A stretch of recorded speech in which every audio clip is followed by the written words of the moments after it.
a piece called Burn It In. Once I was at a beach on the west coast of Florida.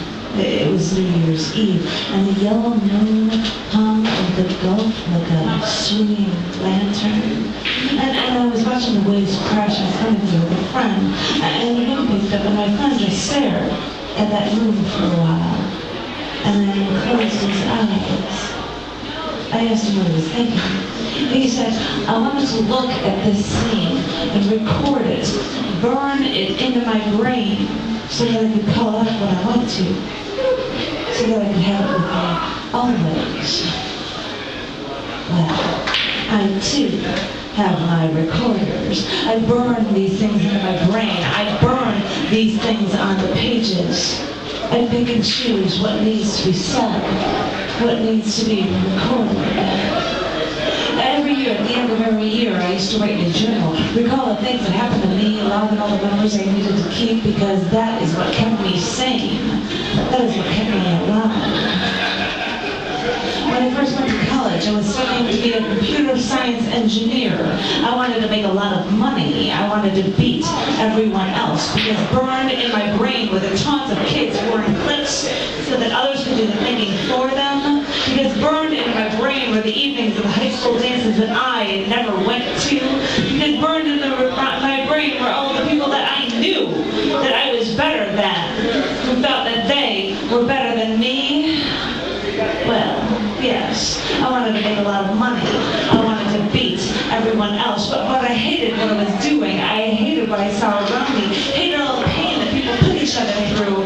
And all these memories just flooding me. So, in my spare time, to keep me sane, to keep me alive, I wrote down the things I could not say. That is how I recorded things. When I looked around me and saw friends raping my friends, I wrote, I burned these neighbors with a pen, and yes, I have this recorded. I have all of this recorded. What did you think I was doing when I was stuffing handwritten notes into my pocket or typing long hours into the night?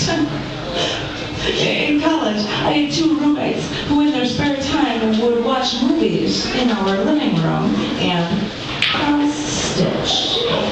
I never understood this.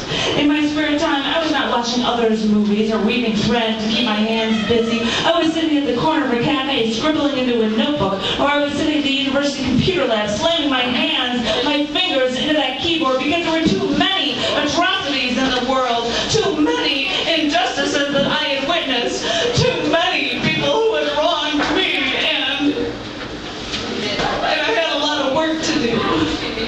There had to be a record of what you had done.